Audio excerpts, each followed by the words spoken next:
Hi, I am Mahila Wilson. This is Straight Answers and Gospel channel. We are on the series called Worldview, and we are specifically talking about God's different attributes and how that shape our worldview. So in this particular video, we are going to be talking about God is omnipotent.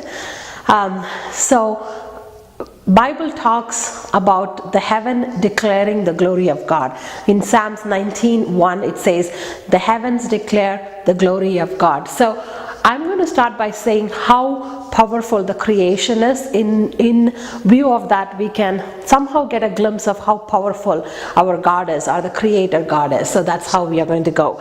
So our sun in a second can produce 1,000,000 times more power than all of us in the entire world use for the one whole year. So the sun is that much powerful. So by the sun's power, the power that is produced in sun, we can all use power for 1,000,000 years. That much power is produced by our sun alone. And there are 100 billion stars in our galaxy itself. In our Milky Way galaxy, there are more than 100 billion stars. And if we consider all the observable universe, then there are hundreds of billions of galaxies. Almost, depending on what source you go with, it's between 100 to 200 billions of galaxies are there in the observable universe. So just imagine for a second, just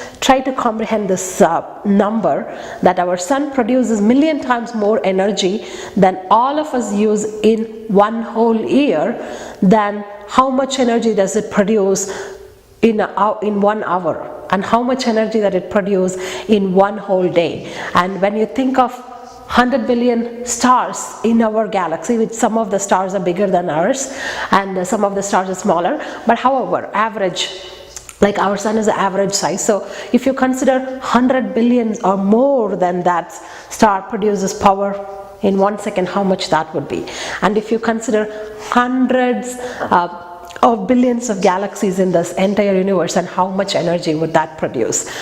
It is that number just exhausts an average mind. I don't think that can be calculated by I don't know how astronomers do that, but we cannot just calculate that kind of number. We cannot even calculate that kind of power that our sun produces in a day. So it is a huge number. What I'm trying to say is, creation itself, as we know, the pulsars, quarks, black holes, everything that we can see, and the creation itself is so powerful that it exhausts a person's mind to think about it, how powerful this creation is.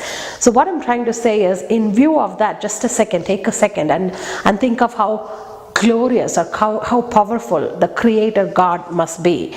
So that's how I want to start this video.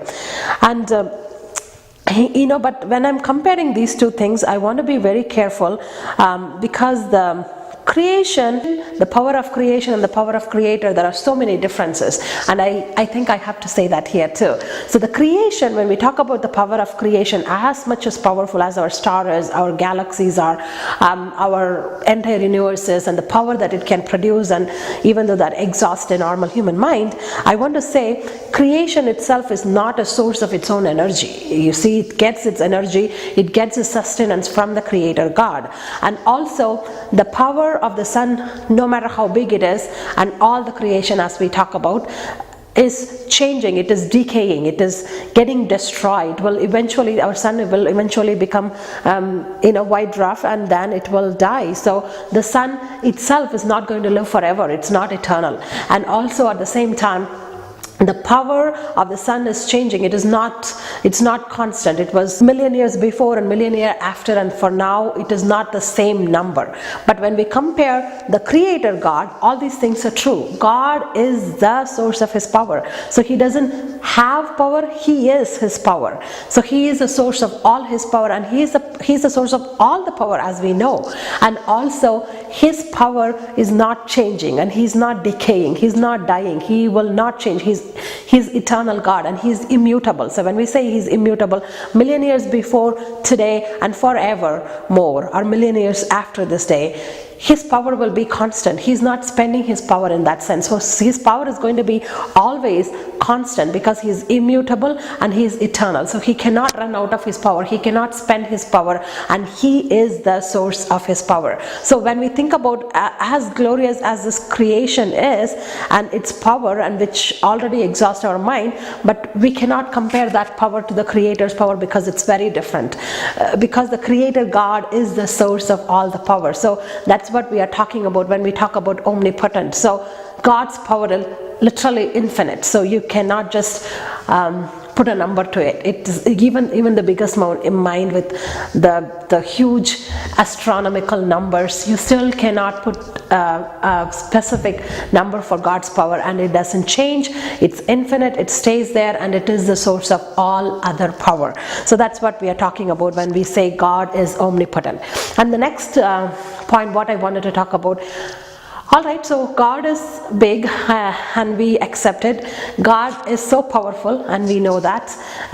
But how is it revealed to us? How is it revealed to a human being? So that's what we want to talk about. So God's power is revealed in many things, and I think you can definitely add more to this list that I'm going to present. However, I wanted to talk about 3 specific things that we can at least get a glimpse of how powerful God is. Number 1 is creation. Of course, like I said, if the sun is this powerful, if the galaxies are this powerful, and the universe itself is so powerful, how much more the Creator God would be. And we can get an idea of God's power by looking at the creation. That is one way that God's power is revealed to us. And another way is by sustenance of this creation. So just imagine this powerful, the billions of galaxies and billions of stars. God didn't just create it and just let it go like that. He sustains it. So we all know creating one thing is a specific task, but sustaining it for a particular period of time is much more. It takes much more power than just creating it. Even though creation is a huge, glorious act, but sustaining the creation for these many years is also expressing God's might. I think it reveals God's power. And at last I wanted to present something very interesting. I heard this concept from Priscilla Shire, one of the well-known teachers here. So in one of her studies about Gideon, it's not relevant to this topic, however, I heard this particular concept and it was mind-blowing to me. She mentioned God's power is revealed in his patience. I'm not, of course, not quoting her, but I'm just paraphrasing what I learned from that. It was very interesting for me to learn that. She said God's might is revealed in his patience. Most of the time before that, when I was thinking about his patience, I was thinking about his love, his mercy, his goodness, his kindness, his grace, all those things. But never ever I thought about God's patience and his might. But when she said it, it made so much sense.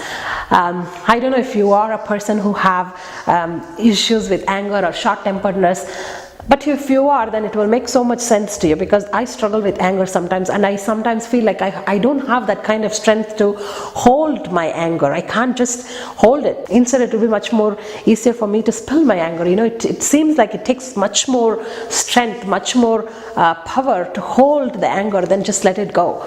So in that view, as sinful as I am, and I don't even see a glimpse of sin that is committed in this world, but I get furious sometimes, I get angry and I just spell it out. So just imagine the God who is perfectly holy, have no sin at all, and who can see everything that ever committed, that is committed right now, and then that will ever be committed. So he can see all these sins, but yet hold his wrath and wait for the appointed time, the day of judgment.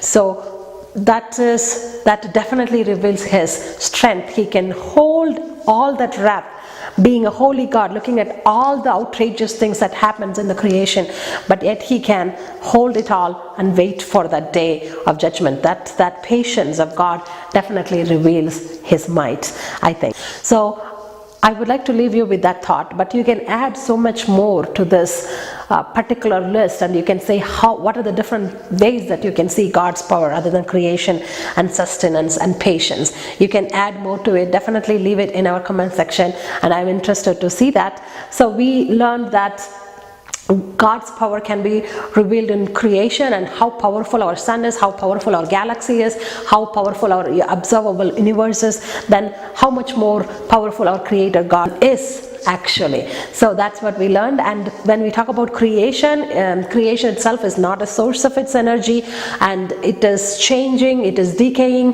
but God's power is immutable, it's not changing, it's constant, and He is the source of His energy or power. That's what we learned. He is the source of His power, and His power is revealed to us through creation, sustenance, and His patience, and I would like you to add more to it. So you have a wonderful week ahead, and I am so thankful that you spent your time with us. If you're interested to learn about how this understanding about God's omnipotence shape our Christian worldview, please come back to our next video. I want to thank you again, and may God bless you.